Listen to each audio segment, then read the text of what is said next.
Is it letting you? Okay.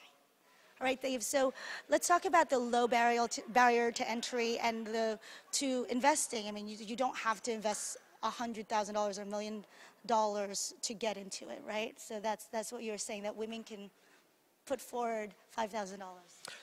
Yeah, well, I think there's, previously been limits for accredited investors that were, both setting the bar higher and requiring higher net worth.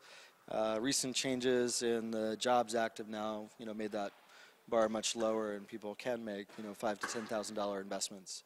So what we're really hoping is that people could commit to investing in, 3 companies per year, maybe only $5,000 to $10,000 each. And for a lot of folks, that's a very reasonable amount, similar to what they might, spend on maybe a new car, or what they might put into their own education, or, possibly even, a vacation for some folks. So we do think the numbers are much more, doable for a lot of folks. It might not work for every startup, but it might be very helpful for a lot of people that are raising their first, maybe $50,000 to $100,000.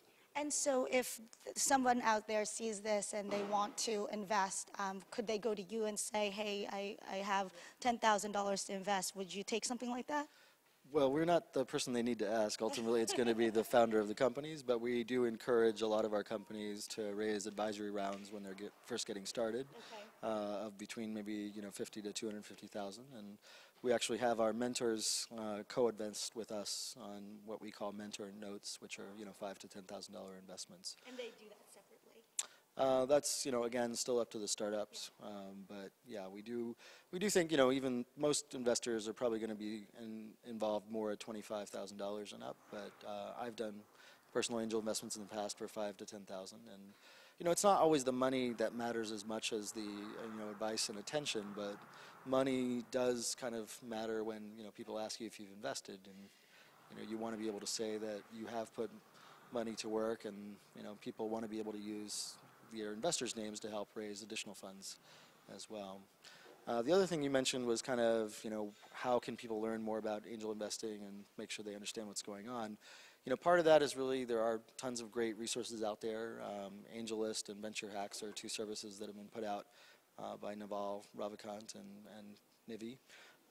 There's many other networks for angel investors, whether they're women or men, that do a lot of great work. But at the same time, a lot of things are learned by doing, and so you don't actually have to be, perfect in all your knowledge in getting started.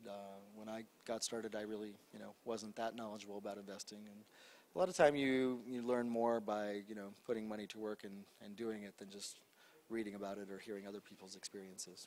Sounds like, building a startup, doing it. Yeah, I think, you want to jump in, and hopefully if you're not spending too much money, you can afford to make a few mistakes there and learn as you go. Great. And, one of the things that I do want to talk to you about quickly is what you're doing here at 500 Startups is the diversity that you chose, all excellent, diversity in the founders, and all really excellent startups. And it feels like you're opening up the world to other investors out there, because there were investors here that were able to see the work that you've done, like the hitting the ground and just hitting the pavement and just finding these startups from all over the world. How did you do that? I mean, that's a pretty impressive task, and I think that's a really great impact that you've made. Well, thanks. We try to incorporate a good bit of diversity, whether that's gender or geography or other methods. We've done a lot of trips around the world with Geeks on a Plane to different countries. A lot of folks on our team come from other backgrounds as well, and I think because we've done investing in the past in other places around the world, people tend to know that we're more open to doing that. So this group of startups, we had more than I believe almost half of the 27 companies came from other parts of the world, and the Philippines, Australia, Slovenia, Italy, Brazil, Mexico, Japan, China. So it really kind of covered the globe. And I think that's so important, because a lot of investors in the Valley don't like to venture too much out there. I mean, I've talked to a few. They're kind of scared of that, right? Well, I don't know if they're scared so much as just there is a lot of talent here in the Valley, and larger investors probably want to be closer, to their investments to make it easier on them. We've just found there's a lot of people all over the world who are very talented. There's a lot of markets developing all over the world, and if you do extend your range of kind of interest in looking around, you find amazing companies all over the place. And particularly in places like Latin America and South Asia and East Asia, we think there's really pretty dramatic shifts in demography and a lot of growth in those markets. So, we both in bringing young other talented entrepreneurs to the U.S. and Silicon Valley, and bringing Silicon Valley talent to other parts of the world. We think there's tremendous opportunities there. Well, awesome, Dave. And if any way we can support our viewers can support you, we'd love to do that and spread the word about all the great work you're doing. Thank you so much. Thanks a lot. Bye. Bye.